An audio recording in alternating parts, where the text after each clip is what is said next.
Okay, after we insert animation and apply it to animated platform, we need to control it. So for doing that, you can add keyboard control. That's it. If you go into the node-based system, you can see it automatically add a simple platform keyboard control. And that's it. If you go to the 3D world, it automatically assigns the keyboard, and you can see with the arrow key on your keyboard, up, down, left, right, and run Z key on X.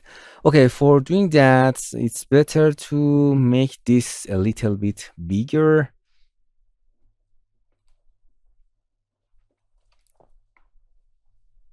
Nice.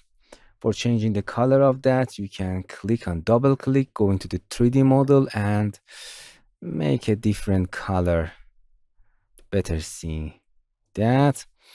And for following camera, select camera, and for position, follow the character, and don't forget to change the collision group of this object to character.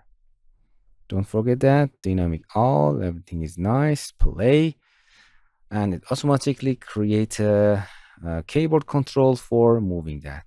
It's an ideal going right, and you can see we have we need a friction to that.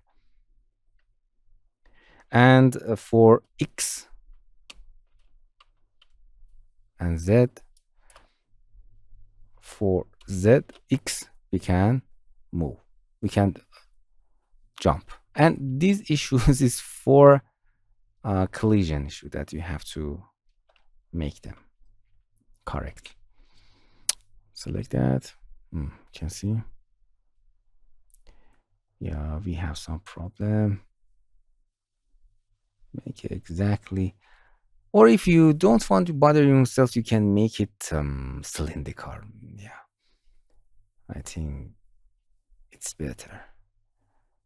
And for multi, I will explain all of them. I think this is nice.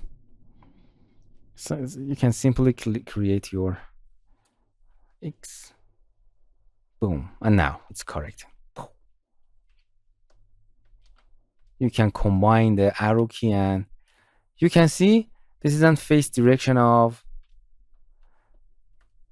that. Okay. If you go to the settings of animated platform, the set facing direction, it means it's face to any arrow that you selected. Turn on. Preserve momentum means if you jump over a platform, it's preserve its movement and it does not fall like a dynamic object. Check that. And the fourth jump is too high, you can make it 5. Here you can change the fourth jump, or you can change the timing of your animation that you inserted. For example, X, you can see we have because of jumping a Y, and make sure they are not 0, they are none. You have to delete everything in that, and that means you can change it. Okay, that's it, and that's it. It creates a complex node system here that you can do them manually, but it's very, you have to understand these nodes and to change them. Okay, in the next lessons after brainbox, we are going to all of them one by one.